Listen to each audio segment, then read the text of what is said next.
Omoni Mundele pour ni abaye mais c'est Félix Tshisekedi. Ceux qui bataillent des peuples va accompagner que Mundele s'est rejeté. Spirituellement mais c'est Félix Tshisekedi a raté pouvoir. Et Miso Bokarango Borozong c'est en 2023. Ah bon? Nalobi na yo, je suis un responsable spirituel. Nazo bana TV. Nzambe na sela kaza likolo. Je suis un homme spirituel. Nalobi na yo spirituellement mais c'est Félix Tshisekedi si a raté pouvoir. 2023 ozongate. Et pas na biso ba spiritualiste. Ozongate. Et pas na biso ba spiritualiste. Tant muta komi ko mélanger ba secte à perdre. Mais c'est Chilombo ça perd des pouvoirs.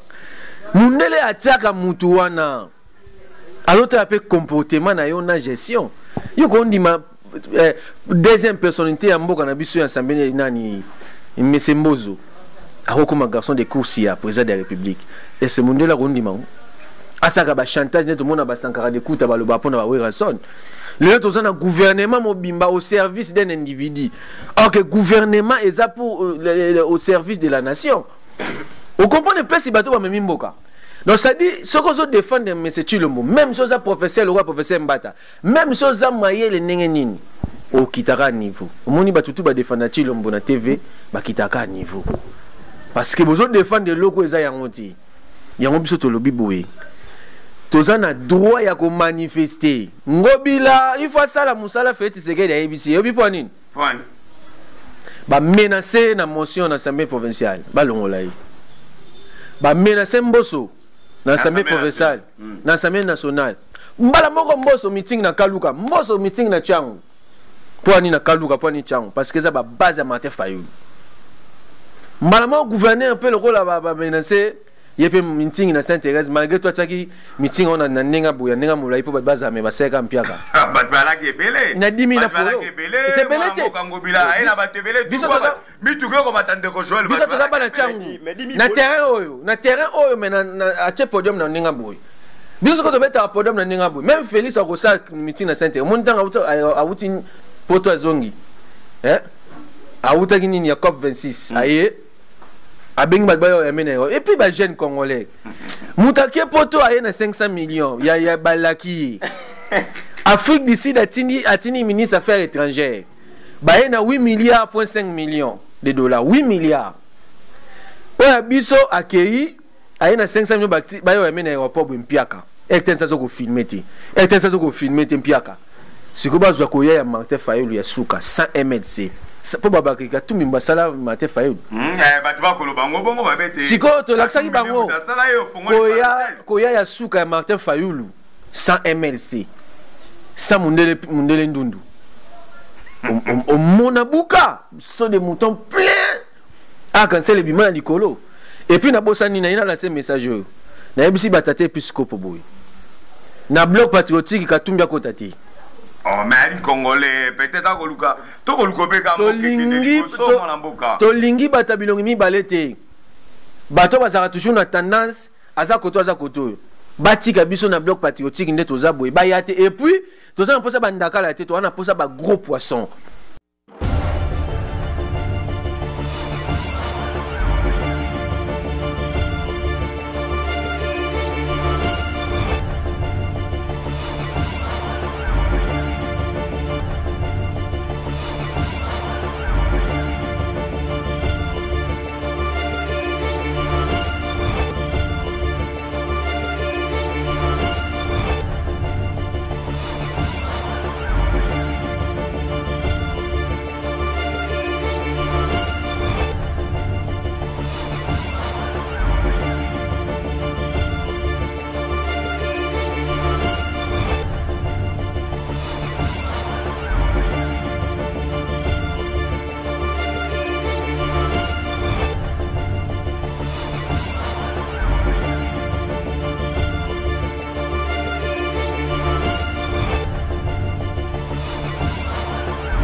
Mbote bandeko balandi mbote bai Congo partout bozuli baku ya kolanda manaka na bino pona Congo tokoloba na micro ya libongo molobeli na bino to pe mona mosana bino na kombo ya fils kabe ya mona batata tango iso tokolobaka longa bai lopoto olobaka était pour vous informer sur notre devoir mesdames, mesdemoiselles et messieurs partout bokolanda kabiso ya mikili ya poto. Merci na mama Ida la grande yende mwasi ya yambo oya kokamba kobe etando. Merci na baimboka, merci na mapinga bai Congo nyonso surtout ba diaspora na bite bakobenga nga tango iso nzela ya singa ekotoka katango iso bakolobaka ete mona batata fils kabeya boni santé boni pota lolenge babundisa kiyo babeta kiyo na ebi ete pote silgo kauka kolo akosunga tokoza malamu pona Congo tokoloba ezali manaka ya peuple manaka oyo population ko yaka kobenga tango iso na lobaka tango iso ete pona Congo tokoloba yi manaka politicien ko koleka lobi mobeti ndembo l'équipe a lobi ba yentelo ya likolo to pe ba université akoy koleka professeur à université a lobi ba ye yamba to pe be clésia boleki bokoloba pamba te to kolinga ete ba kongole balongwa kata boyinga to pe bojoba o to koloba katango iso yango lelo tina bolebete bobenga nga journaliste ya FCC na koloba na yeli muta FCC te na lipe mutala mukata ide peste na koyaka mbongo na bango ta osabe mosala yango lelo vike bobenga nga na yambi bande komi balito ene bango na plateau bali bande ko yanga mbu ya la muka to ali nande ko aigle wazali bongo na loboko na nga ya mobali moto ya liboso ya libongo mokonzi ya base ya Sainte-Thérèse na ngambu ya Lamuka oyo kokambama na mwana mboka Martin Fayulu et puis na zana ndeko Joël ya libongo mobilisateur obeka na parti otokoloba décidé to pena lisanga bandeko Lamuka ondeko Martin Fayulu akokamba tokosola ba même koleka na mboka Congo même kotalama pour l'actualité politique to ba actualité belé tokolobela mambo etali marche tout le membre ya détournement misolo oba koloba ete mona mboka Kabila kabanga ibaki misolo kwa kimisolo ba Congo to kolobela ma marche FCC salama ina Lamuka bataki bibaka to pepe kiselo ete batba kota te puis to kolobela maima kotala o mona mboka le professeur auté koleka mikolo koleka kolobela article 16 olobela ki mambo belé to kosola no kata manaka biso moko na lelo mona mboka aigle mbotena mbote papa fils kabeya na CP sous koleka na émission poser monsieur Tamara mingi peuple congolais bazozela bayoka pour bakosi ba mwa mingi ba yi politique ba buki lokuta mais biso na boyebi ya moketo wana ngo tozopesa bango lelo batondi na yo mwana mboka Joël na komona kolata lelo ina pola eside ina kanda makasi ya mwana mboka Fayulu mbotela bote mais c'est les journalistes na sepeli mingi na journal le kokuta na sona yo kobeta masolo ya mboka po ba kongomani ndenge bazana liboso ya batele na bango ba yo kabiso ba moto papola awa matondi na bino to fongola basango na biso mana maima koleka na mboka Congo après avoir mon mboka Joseph Kabila kotika bokonzi to pe kita bokonzi na nungu ko bima eta akwi misolo ba congolais abaki misolo aibi misolo détournement boko fongolé ba dossier belé bino attaqué moko ya ba politicien ba analyse politique boko kamba makabe na politique ya ndeko Martin Fayulu analyse na mino boko ko sa lolenge nini pona misolo ndeko Kabila ko loba eta akwi. Premièrement peuple congolais mobimba tout entier botoyebi ke Kabila détourné mbongo belé mais kolobaki Kabila détourné 138 millions de dollars na banquette ba ONG on sali merci na banquette mais amoké ozomona eloko ba bimisi biso zo bien ngozali union sacrée des médias eza ba journaliste ba lobelaka fachi bazé belé on te pesi mon comme union sacrée des médias na ba ONG wana bazimo eloko momboye ba beta po ba débat ba détourner opinion publique na problème autour na siko na Congo po ba ke Kabila muyibi monisiko Martin Fayulu sanganya muyibi te tozolo bango à tout moment to sanganya na Kabila ti et puis to lobi susuboy Kabila 138 millions de dollars eza muke batwana bango bazolo ba mindele basali banquette basaki banquette ya Corneille Nanga justice américaine ba sanctionné 100 millions de dollars Chilumba sagini Chilumba kanga nanga te bongo lelo ya Kabila nde ba kanga Kabila po baba na nona oya nanga 100 millions États-Unis mutu a sanctionné nanga na détournement 100 millions ya mbongo seni ya ba élection ya machine à voter babandi lelo te na Jean-Pierre Bemba bakanga ba condamné 18 après ba mo mindele ba bi que Jean Bemba est innocent au moni mindele bazo distrait biso wana za ba mindele mo ya bata Chilombo ba lobbying na ba lobbying ya Chilombo ba créer information ba moni bloc patriotique ezali bendé babi en tout cas face ya bloc patriotique to kokati to créer to beta Kabila logo ba beta Kabila basala boy Kabila za mobali ya Chilombo aza mobali ya Martin Fayulu te adi nani mobali ya Chilombo bazana libala bazana mariage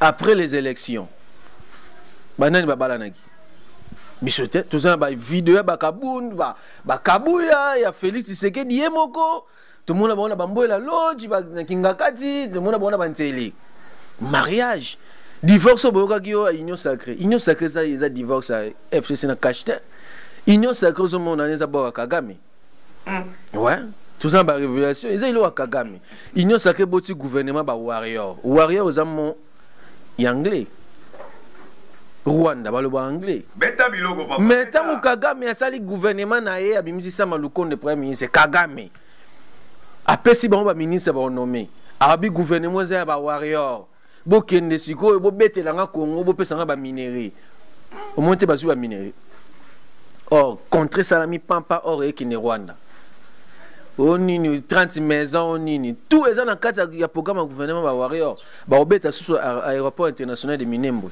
on tu as de petites révélations voilà mon gars Joël et tous ont payé par rapport à la liste on de quoi koloba maloba langa mula yo.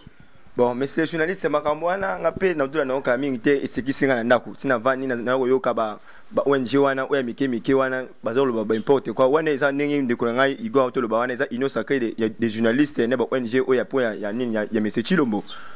Parmi les lobbying, ou Kendagi na poto ko sale, zapo na asala ba salite ou aya na Congo. Mais yé mo gonenga zawana auti na Arabie Saoudite. C'est une révélation de Toyo qui bande na biso diaspora ba lobby clair, ba bi no ba PC 400 millions de dollars. À ce niveau, il va défier 400 millions de dollars pour aller à un marché. Pour la ZAN, il va payer 400 millions. Sur la ZAN de Sebima qui est papa. Wane za ba fake news ba ko sarabi so moni ba tumo boye ba ya sanze tusu de bois. Ba ye ba vani ba beta ba solo na ba sanze te que non mo mi organiser mo bi bagité. A uti na Arabie Saoudite ko ba pesier eza bank mo za wana ba pesi boyo kanina na mkonza bank wana a pesi 400 millions. Pour la négocier Chilombo aya atonga zandu abi akufuta ye na mois prochain au banda ti le 25 décembre a raison sa mongo wana mais tant mongo ekei tant azongi bona na Congo mais ko mongo abisi mongo na ye amoni ata libanga moko ata gravier babwa kite na zandu une semaine 2 semaines gravier babwa kite papa beta une semaine 2 semaines ba gravier babwa kite na zandu ko mongo amoni ke seke oyekomi ba fanti azi akanyi mbongo na yalo bike mbongo wana na lingi suma mbongo ate ozo mbongo na poto moni théâtre eza na kati ya makambo wana mais bande ko na bisa sanzete bazo bete masolo wana te bande ko sanzete ko benga balani ba yi de peso ba ko vanda na parlement de ba taliban ba oyo basala ba désordre ba kuluna ya sanzete bangwana babesi lisolo te bango bazo kanga kabila saka kende de la mboka oyo soki lelo to tsika kabila na mboka eza bango to tsika so kabila na mboka poto ba kumba kabila le président Eli Martin Fayulu ba éclair bike dès que soki lelo na zui pouvoir lelo Kabila justice et ça musa nango mais lelo bango bazo kumisa ke biso to sangani na bata Kabila to tanga bata Kabila na bango na union sacrée mais ba grand dictateur bazana tanga bango mais to zande mboso dia kwanga so dia so kwanga babenga kawana mboso za dictateur mobutiste do ye azana sa ya dictateur si lelo azana ngaka to za bayati c'est un voleur. Combien de détournements na question ya public na n'époque Kabila. Bobeti so na ngote mais bino bomo na raka nani o asasanga na Shadari. Tokota total abo o ba che conseiller ya matière ya sécurité ya nini ya nini na présidence kuna. Mutu wana na sala ba président ba aneblo to ezala wana bo o ba nyokola batu eza tata wana. Mais wana aza pas Félix. Di so bo betate bo yema moko Boulabi, Lelo Mende a commis des leçons dans Bokao. Non, peut-être à Poninze là, moi, Kolobete, Bosangani, Sakani.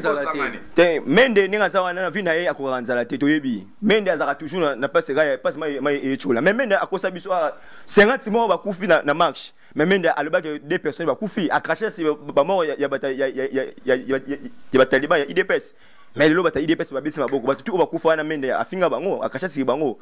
oloka kona marche 100 personnes bakufi mais mais nazo leka na devant top Congo devant RFI azo ba que non 2 personnes mais biso to beta mami finu ko chaque temps ah to ganga Kabila akede mais yazo ba kini o bana Congo ba beta bongo pour se penenge ibenge chef de l'état a relevé contrat ya ibenge pour l'équipe nationale ya Léopard yo bien ngoti papa Ndeko Joël tokozongela yo ndeko Aigle yo ali moko ya ba parlementaire debout ya la muka na ngambu ya Chango Koto précisément na Njili mais bakoloba bandeko bakokoma ba bete bino bofinga e Kabila bokoloba ete Kabila ali mutu mabe Kabila ali boy eloko boko sangana Kabila bandeko bakoloba Fayulu ali suna mbongo te akwei Kabila ina misolo bokolanda ye ya che misolo pona kotambola ache misolo pona sa nyonso bino boyeka na stratégie politique est-ce que maloba bakoloba ne ali solo topé lokuta maloba na mboka mais koloba mate Fayulu asili mbongo ba okamisa biso ba mona fademte mate Fayulu pa sa politique ote utanga na poto ai pour mate Fayulu atanga ba diplôme les até net ya bat mususu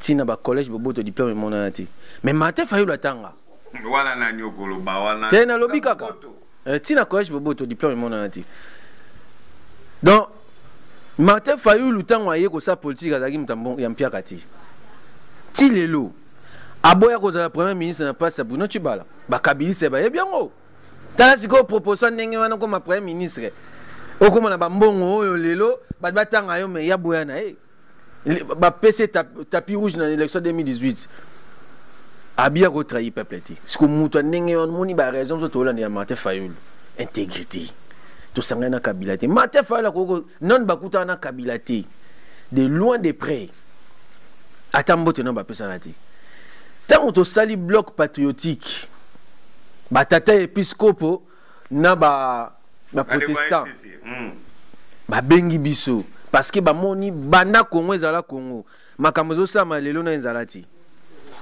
komona soi-disant mwana mboka azoboya bana mboka ba solola ozo comprendre le problème na biso bango babaki Kabila te Kabila za wande mais Kabila mango sola na biso mais ye aza mwana mboka limite to sola na ye mais attends batata episcope babengi biso nyonso na bloc patriotique dasadi muto nyonso aza patriote oya yango to yi bloc patriotique na kati to yana batakabia pe bayoki ba comprendre que te biso to sake réel donc biso ti tononsa makambo yo lelo esali peuple boy ba ye Mate Fayulu la bengi bango et puis to za na alliance te accord ezati babi misolo bo la na misolo Kabila ina lomea ba na ba marche to sali ba pesi combien Kabila ne mutako pesa a pesi le rotin to bimi na ba volonté biso pesa mbongo to bimi na volonté na biso moko bomoni na se envula me marche salami et le réseau banque sa bango yango wana mais c'est Chilombo akita amata Ndeko Joël tozoyo réaction na bongo to continuer mutuna moko ya bandeko ba okoma lelo mituna ya liebele bon pour mo etali bilbalo ba oyo bandeko na biso ya sous les bois bazoloba ba seksanga makasi biso to bani avant na makamwa ya bloc patriotique salama biso la muka to maide ba marche na biso to sali ba marche ba les 15 ba les 19 ba les 17 Kabila za yaki wapi papa apesa la muka meeting à Saint-Thérèse to sali Kabila apesa combien apesa le côté abi biso eza mama mbongo te biso eza makamwa intérêt ya peuple biso to za na bloc patriotique to sala pona ko sala donc kocha barrière contre la dictature fasciste et continue na mboka ils ont installé petit à petit dictature wana ya fasciste wana ya biso to bengi ba imboka ba sangani comme mutu moko un seul homme pour to cha barrière la route contre la dictature fasciste mais ça na bandeko na banai ba papa na biso ya molimo tata na biso cardinal mbongo pas azali na pese moto makasi tata bolinga mbongo teme tata azotambola na droitiri tata eza ye mutu oyo abisa biso na 2011 que non mais c'est Kabila amemaki mapono bien te eza ye mutu oyo asalaki no force ya biso wa politique na batango wana otango Kabila po biso ba politique to komaki tamo insouffler mais journée so yebite to komaki insouffler na ba IDPS abundi bitu ba oyebi na Kabila te oui IDPS atu bunda bitu na Kabila te to sala élection de 2011 peuple to ana souci to récupérer pouvoir na maboko Kabila père Etienne Tshisekedi akena un poto habitola pour ma bébé yakela la na Belgique biso to je biso to tikala gawa to tikala roi ba orphelin to tikala roi ba orphelin dynamique opposition et ba Mate Fayulu ba Vital Kamerhe tant ba pour bazo voter loi na ba le 15 janvier na Sénat bana ba bimana ba IDPS ba wanga na ku ba biso to kota makamona te pour nani pour ba rida na Ibiza pepe de na IDPS ba kina so na Italie moni premier ministre azalelo sama grande sœur na ministre na Italie yemta yambara ba on kuna facilitaka nini wana dialogue wana IDPS na PPRD kuna ngi mama mboka te poso ki dialogue mboka fallait à l'opposition na PPRD na pouvoir mais kuna zaki PPRD Kabila na Etienne Tshisekedi mais ce comme na délégation na oaza mokonzi lelo ozo mpana yemta bénéficier ma solo mwa mingi kuna oaza mokonzi lelo mokonzi na bango lelo. Oh, yo ali congolais. Naza congolais, mais je ne reconnais pas mes Lombo. Naza congolais. Je suis des garants de la nation. Naza congolais. Naza garant de la nation. C'est lui le président de. Mais est-ce que Bino Boyba cause la garant de la nation? Mais il faut nourrir le peuple na yo. Incompétent, incapable de nourrir la population. Mais c'est tu Lomboti lelo ba responsabilité na mboka toujours baté. Cause mo konza mboka pona eza ko voyager. Na habité na principe il y a diplomatie. Il y a la réciprocité. Vous comprenez? Ngana kenda la France. Ils sont mon mukoni ni makoya. Na ba Arabie Saoudite wana. Ils sont mon mukoni. Ya on te rebisi toujours que ça bana Congo, ba gêne le la biso ba comprendre. IDP ces machines à mensonge.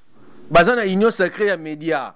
Moni ba chaîne ça mayebo bimi na ba tente wana ya bangot ba yebi ko désinformer makambu pona ko troubler opinion publique ya moni biso batu ya vérité biso ba chaîne toza sima mate fayo tozo zwa moi notion ya intégrité ya onzo mona ba marche biso violence ezati mais to yebo ça la violence do ba constater que biso te bo ça violence to yebi batu na 2015 ba bazarata IDP azarati donc so bazana tembe. Rendez-vous à Kaminta. Par rapport à ma marche, tout bandai pas de Joël, mais balobi bloc patriotique, bah ça il y a un blocage. Barrière est là sur place, n'a mon azaga bilili caméra do basali c'est tambolaki, tout tambolé le ngoma kolo, to kitina izam. Toko makino na ba na entrée à Bralima pour na ko ça plus c'était na c'est à pont et baka yana kiwana. Bato ba uti ndenge ya sosimat kuna et baka yana ki na devant alimentation express. Ba ba côté ville. Mais chose étonnante na ba panzi sango na population majorité ba panzi ba to ba kangi population ba kena bango analyse to ko sa lolenge ni to ba na malobe pande ko Joël bon to zongela de ko ek mais ces journées c'est une émission ne ban l'émission qui non dictature fasciste c'est côté déjà donc il faut tout ça l'effort to tchango à côté pour ceux qui to tikingo boye ekoko la 32 ans mobutu ezaro to muke donc 40 ans 50 ans ya mobutu. Et vous avez 50 ans, il y a fasciste et régné. Yomoko papa avant monsieur Banda ou la kisipota. Basokisio. Na sokisio est-ce que ba kongomani basokisio? Et ça kongomani té, ça ba tu oyo ndeko fachi adoti na balabala. Ba osala ba des autres ba délinquants odoti na balabala ba ça ba des autres pour la journée. Yo journaliste yo salini. Yo za mopanzi sango. To komeli ndeko ngobila mukanda. Bandeko na biso ya kalisi nani na mila pro bakomeli ndeko ngobila mukanda ke non toza na sitting o biso toza na eza simple donc eza nonga iloko moko kare non biso to pesi information eza comme information ne to pesi information ne to komeli ba neni l'état oza compétent ya koza mukanda wana po a préparer sécurité disposition so acha na place esili ma mususu wana état ngobila te mais ngazo kama ngobila zo pekisa ba marche mais banzela te banzela e bukami na kisasa azotala ngote yeso de yebi na ezaka po na marche ya opposition ya ba résistant atema nango aote no papa kwa biso to ba résistant to osali le kamo o eza na mibeko na remercier nzambe po na nyonso o salami malgré basala condition na bango nyonso basala condition mibeko mboka mais pour na biso petit peuple ba réfléchir biso iloko moko article 64 article 64 article 64 yo mutu yepesa biso ningisa ke non oyo ya ko bima na balabala côté matolobi bien batu nyonso tout soit ba groupe mo individu o alingi ba telema to ba kapari na pouvoir article 64 biso baba kongomani nzela ya ko temela bango ya moni biso to bani malemi na sitting le verset to ça na marche pour la nuit pendant côté mais la bateau mais bobima te ba kalebino tokobima tu vas parce que tokobima tokokomela ngobila lettre ne tomisa kokomela ye na kasongo bazwa moyen robisa kasongo musala na yotala bakulula na kisasa yozo mona ka ba marche ozobimisa 1,500,000 ba policier bato tout ya la police ya ville kisasa aussi lisongo point ya marche ya ba komona bazo marcher bongo bakuluna bakuluna ozoko reçoit bango sointe ba policier ba botina bango tane ekomi policier otamola boti kutu etengama policier akomo kosoma teni 25 000 francs. Naye na soda mon akan kokola c'est na 25 000. Kene na kan kokolo kuna tala nengi mama mezo de ka. Ta kene na kan le fungola ba policier. Hôpital ba policier. Mais c'est chose côté mais c'est grave. Ba policier. Hôpital c'est grave ba policier donc eza route matela pas mayo cha mutu ala la kuna suzu soke na kan kokolo. Kuna comment hôpital kara ya ba blessé. Kuna ba blessé ka de guerre bazala kuna. Mais pourtant soit des ministres ya nini ya défense aza docteur. Ministre de défense aza docteur. Mais tel hôpital on est izoloba. Et là qu'on a zoloba na bande qu'on a biso ba jeune. Vie ezaka ateke OK ki muta o meli moi biwa soko nini ma masanga o melo lango zongi ndako te jeune. Vie na ya lelo eza ya ngani yo. L'avenir to préparer lelo. Ko za lobité lelo ne. Ezate ki muta yo wana OK na lemba ona cheche wa te jeune. Ngai na za jeune yo poza jeune. Makila unga zana ngo yoboza na ngo force unga zana ngo yoboza ngo totema mama Congo poso to lobi total la kaka o kingana ko sala biso te za biso monde ba jeune faut to sa conscience yango ngai je le sais avant to kota na nini na vivre ici je na profiter déjà ko pesa déjà lancer déjà mais ça ne va pas les 27 bandeko Kadima akosala te Kadima azaka si apprêter c'est ma papa marme ko banda Kadima monsieur journaliste basi ba ponier oyo makambo na so devant ba ponier de ko ekle ba solo la mo solo la mo ba ponier de ko Kadima moni tozo ba dictature faticiste ya ba hypocrite na total la professeur Mbata Azali le seul professeur constitutionnaliste. Mais na regretté ton hôtel à papa na TV. Ba ne bali misanga. Moi je doute na cause de professeur na douter éthique na e. Professeur Mbata ba tout nier pas ya ndeko sango, confrère na yo. Kadima komi président ya seni ndenge nini pour loi seni lobi soki ba trouver consensus te ba ke na vote. Ba doit représenter ba PV sinatiki na ba PV za vice-président na vice-président. Donc catholique na ECC. Si quoi ba tout nimbata Denis Kadima komi kuna ndenge nini. Après cet article 16, biso peut ozu article 7 autant on a TV. Tu vois c'est la professeur il y a droit à interpréter et le réseau pour ma père eza nini. Okoli pe mingi. Moi nous sommes takoli. Et wana kulutu mbata a perdre moi notion. Article 16 est l'obinin. Il y a charte de la confession religieuse. Et l'obiboué. En cas d'empêchement, il y a président, il y a vice-président. Majorité qui organise plénière. Vous comprenez? Si vous prenez le rôle de la SCC, la catholique, baza empêché, boy na bango organiser élection. Ba commis rapport ba tini na l'Assemblée nationale manque de consensus.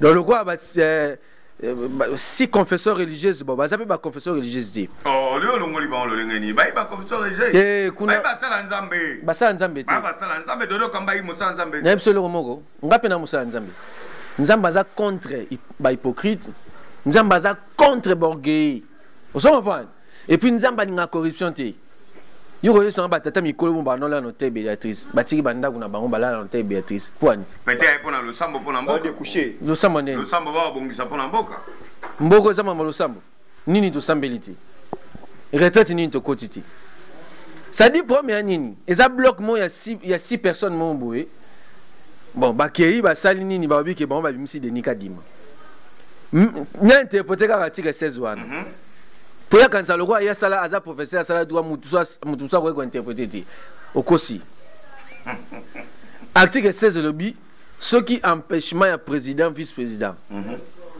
bazate a majorité ko organiser plénière c'est bon majorité ba organiser plénière wapi na Béatrice ba sali plénière ba bimisi de Nikadima ce qui majorité a organiser plénière qui va signer le PV mais c'est Mbata répondre biso zonga suna bosona qui va signer le PV.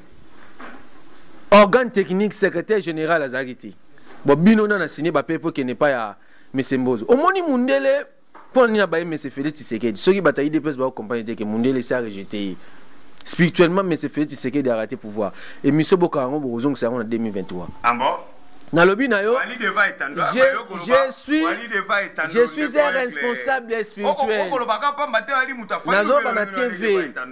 Nzambe na sela razali kolo, je suis un homme spirituel. Na lobi na yo spirituellement mais c'est Félix Tshisekedi si a raté pouvoir. 2023 ozonga te. Et pas na biso ba spiritualiste azonga te. Et pas na biso ba spiritualiste. Tant muta komi ko mélanger ba secte à perdre. Omoni que a piétiner même l'élite ya Simon Kimbangu. Vrai prophète noir. Les pères pour atika ka église Kimbangi seti. Lelo tozolo ba mais c'est Chilombo ça perd des pouvoirs. Mundele ataka mutu wana. Alors tu as peu comportement na yo na gestion. Yo ko ndima deuxième personnalité amboka na biso ya Sambeni nani Mesembozo. Comme un garçon de course à président de la République. Et ce monde là, on dit asaka ba chantage net monde ba sankara de kuta ba lo ba pona ba werason. Le autres ont un gouvernement mobimba au service d'un individu. Or que gouvernement est ça pour au service de la nation. On comprend ne pas si bateau ba mimboka. Donc ça dit ce qu'on se défend de monsieur Chilombo, même chose à professeur le roi professeur Mbata, même chose à maye le nengenini au kitaka niveau. Au moni ba tutu ba défendre Chilombo na TV, ba kitaka niveau. Parce que vous défendre des locaux et yangonti. Yango biso to lobi boye.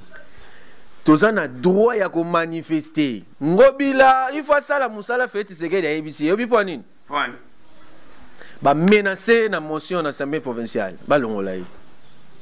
Ba menacer Mboso na l'Assemblée provinciale, na l'Assemblée nationale. Mbala moko Mboso meeting na Kaluka, Mboso meeting na Tchangu. Po nini na Kaluka, po nini Tchangu parce que ça ba base ya Martin Fayulu. Malama gouverneur un peu le rôle à menacer. Il y a un meeting na Sainte-Thérèse malgré toi tu meeting on a nenga bouya nenga moulai pour base mais ba seka mpiaka. Ba bala ke belé. Na 10 000 pour. C'était belé te. Kangobila ela ba te belé. Biso to mi tu ko matande ko Joël. Biso to ba na Tchangu. Na terrain oyo mais na ache podium na nenga bouya. Biso ko to beta podium na nenga bouya. Même Félix a kosa meeting na Sainte-Thérèse. Mon temps a outi poto azongi. A outa nini ya COP 26. Aye. Et puis les jeunes congolais. Moutaké poto a 500 millions. Il y a Balaki. Afrique du Sud a tini ministre des Affaires étrangères. Il y a 8 milliards, 5 millions de dollars. 8 milliards. Ouais, biso accueilli. Il y a 500 millions. Il y a un aéroport pour Mpiaka. Et il y a un filmé. Et il y a un filmé Mpiaka. Si vous avez un Martin Fayulu, il y a 100 MLC. Pour babakika tout mimba sala Martin Fayulu. Batuba ko lobango bongo babete. Siko to laksaki bango. Koya ya suka Martin Fayulu 100 MLC. Sans mundele ndundu. Au monabuka sont des moutons pleins. Ah quand c'est le bimana dikolo. Et puis na bosani na ina lancé message. Na ebisi batate episcope boy. Na bloc patriotique katumba kotati. Oh, mais les Congolais, peut-être à Goluka. To Goluka beka to lingi batabilongi mi balete. Bato bazara toujours na tendance aza koto aza koto. Batika biso na bloc patriotique nde toza boy. Ba yate et puis toza na posa bandaka la tete to na posa ba gros poisson. Moi mtu lokwa mundele ndundu ndenga zana bata ba Francis Kalombo wana ba kosa meeting même na terrain municipal bandati. Nous tous en pour ça bateau mobiliser un minute biso na marche ya mbula to bimisa plus de 3 millions de Congolais. Au moni IDPS. Aza combattant makasi.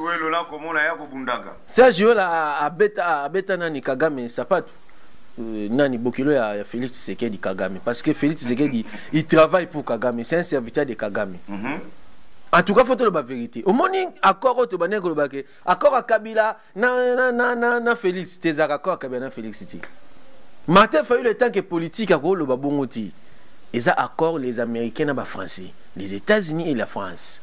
Ne ba imposer à Congo. Il y a un moment qui, Mobutu Baki après moi, c'est le déluge.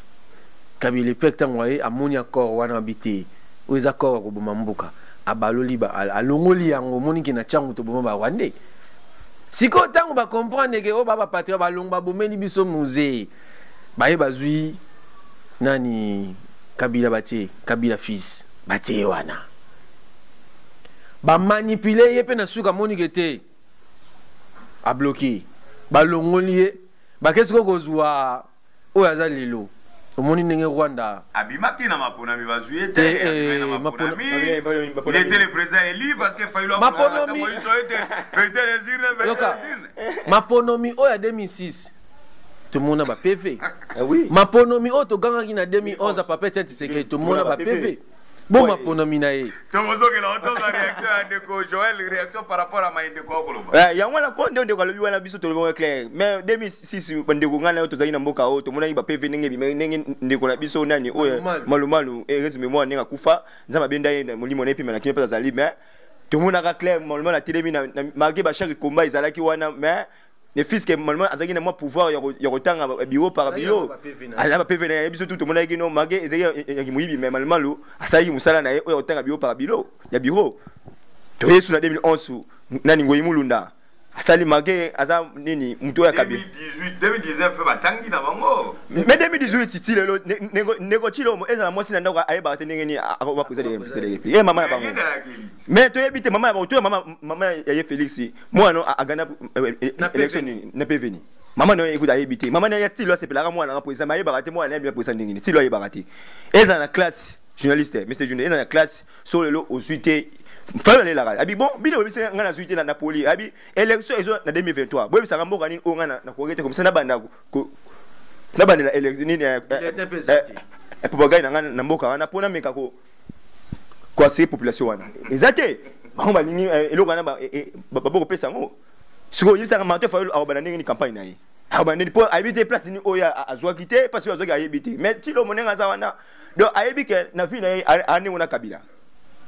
2018 alegi ya Moyibi alingi sous 2023 alégation Moyibi no yé na vie na ako ko gagner élection mais ngana kama mais azana parti depuis populaire o legi nzambe na manimebele mais baso bangele ce point ni parti wana mais 2023 pour la mesa ko sire biso tema pour la miali 2000 papa place na moni ko seka na miyoki mawa na budget o to bima pona mi na leli na bimboka o trop de théâtre et commis papa sama chou V Michel Boété hein Maëla qui moto elongwe yo donc au communo na comprendre eza régime so régime so côté un régime moko boy oyo bato mitu na bango ezo comprendre te mam o ba sa ezo yebanate yebe so côté yebe ça mam ozo yebanate mais yo so ba que non mon belle so to kangisi da combien abi so 500 combien so 500 combien de 250 millions abi oyo eza 4e exercice to tena qu'on a exercice pour 5 ans, maintenant il y a par exemple 5 ans.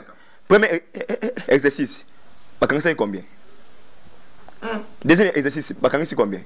So, il y a troisième exercice, tu as combien? Tu as combien d'exercices? Pour te comment,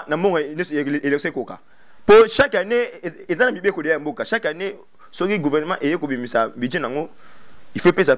Il y a une élection, il y a autant. Deuxième année, il y a combien autant?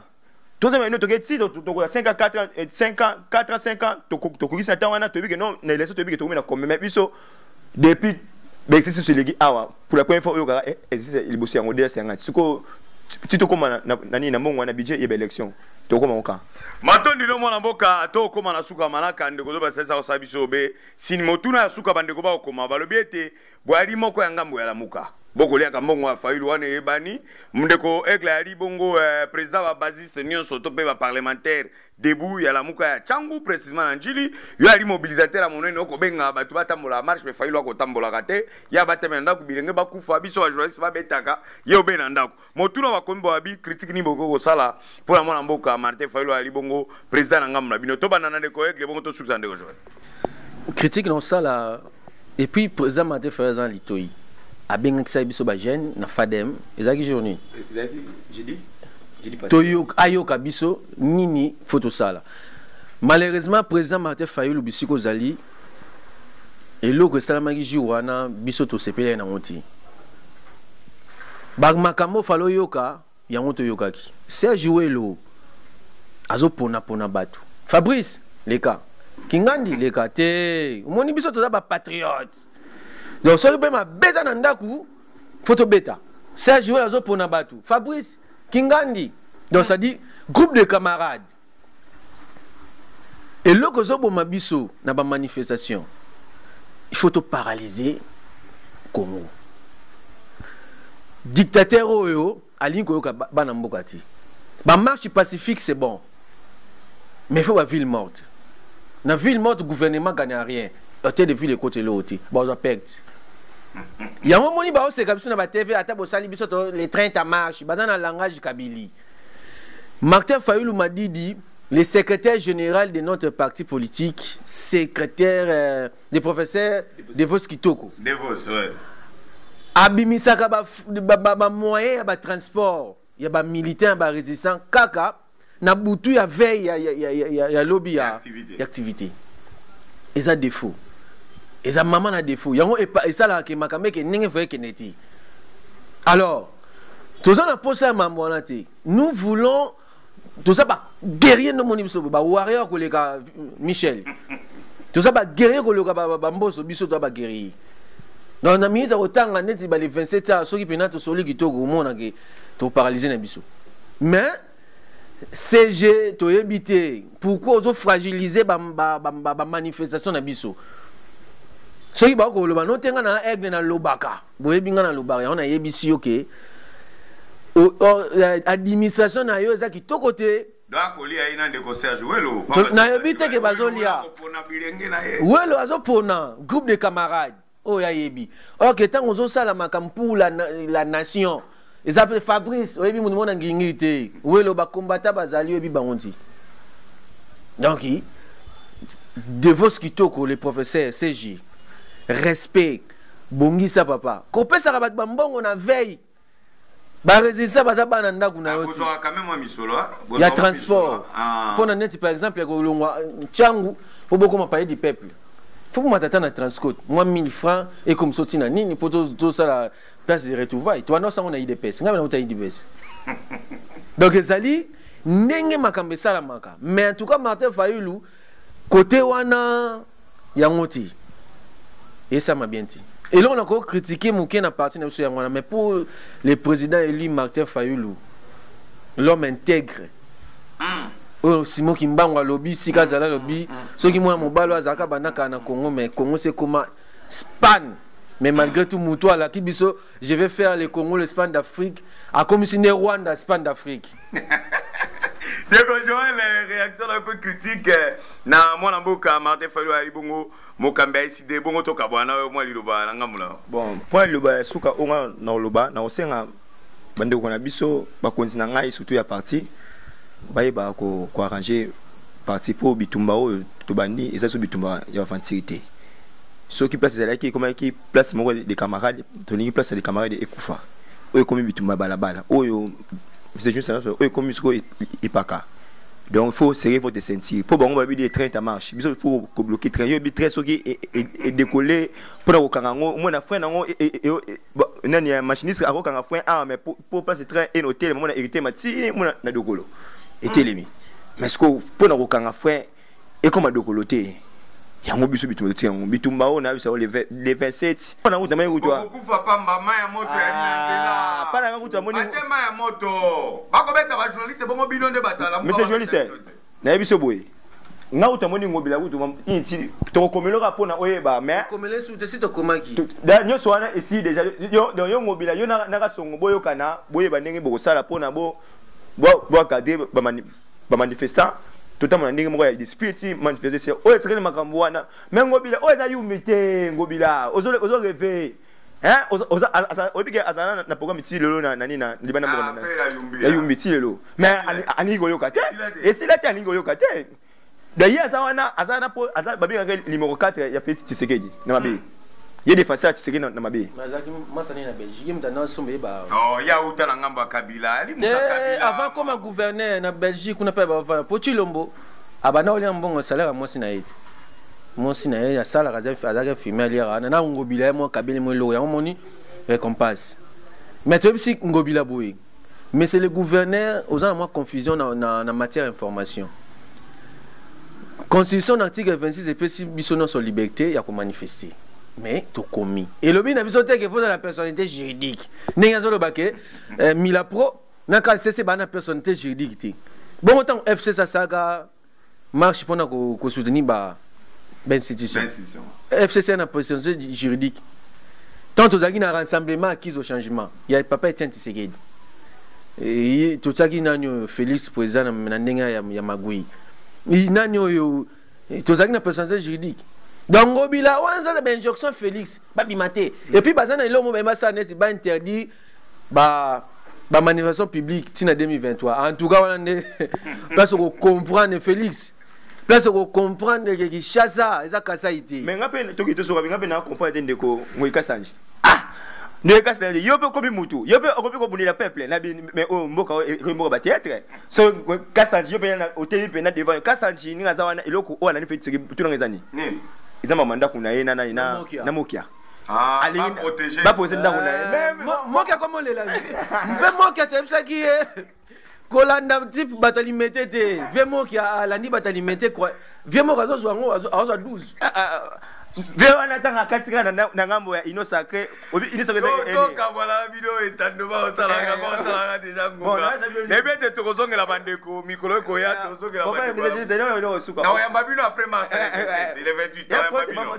papa tozali yepo nini omoni ino sacré wana ino sacré ba ministre ba komi longo ba ya plateforme politique ministre il fallait asa la population mais ministre ba komi omoni conseil de ministre wana ba kota kuna ba préparer bon yo obisa combien de députés yo parti na ils en a combien de députés yo combien parti au moins au conseil ministre depuis ibanda kuti le balobla mambo kate basala lingomba na bango ya politique o eza dirigé par autorité morale na bango Félix Tshisekedi Tshilombo président ya IDPS matoni na bino bana mboka matoni na ba politique na banze te bolandaki biso to yambaki bilenge to pe bakambia ya ngambo ya lamuka o bakokambaka na changu to yambaki ndeko egle ali bongo président ba basiste union surtout pe parlementaire ya lamuka et puis ndeko Joël ali bongo mobilisateur makasi ya ngambo ya parti ya Martin Fayulu Madidi mona mboka na micro ya laki bongo mona mboka Fiska Bea matondi na ba politique nyonso bolanda biso matondi na kulutu na nga Bill Gates ya le coach akobenga gabi Fiska Bea manaka ya politique okola lisabo epo nini na mona ki ba pota ba kobenga na kolela epa mona mboka son excellence ministre ya communication Patrick Muyaya wali moko ya balobeli to le kanzelo atango ya pasi kulutu lelo ba kobeta ba journaliste liberté la presse ya lité to kolela pona Congo to kolobe ali manaka na biso merci na mama ida la grande pona ba moyen pe nyonso ko sala ete to tambola partout to ko zwa mitu ka okene musika ko zwa ba information merci na ba politique manaka ya li polele wali muta FCC yaka koleka wali muta IDPS yaka koleka muta la muka koleka bande ko ba bengi ba pesi mo eloko do ba zazo mo eloko acha li benga ko to le kisi bango yo pa ni komba FCC yo koleka boko finga ngana Belgique ete ngana mutu akabila kolia misolo nga ko sala be mosala wenga ba ile poto ko ba ete na li église au milieu du village na ko sala be mosala ko panza sango merci na kulutu na nga bienvenue colonel merci na Major Léo Bikenge o akotala musala antidrogue na changu et pourquoi pas na Major Rémi Kanza mal à l'aise musala kitoko mon colonel Achille Nzomono kuna na inspection provinciale de Kinshasa sima mokonzika songo mutu moko alandi après ye Achille Nzomono musala kitoko ko sala toko pesa diplôme de mérite pamba to ali moyibite ko pa ba mbongo ba civil na ba poche ali ko sa musano kitoko malamu merci à mon général Dodo Chinyama IPH kuna ko sa musape kitoko merci na do ba salisa salisa mabilili de kotongo tongo mama ida la grande Christa Crea sala ndenge te okanaka eko sala kamalamu na kolinga katango Christa Crea kobenga mwana batata Fiska Bea toleka to sala ndenge zala keza mala merci na bayimbo kano sobolanda kibiso sopo linga ite etali ngai te etali obenzambe tokoloba vérité pona Congo tokoloba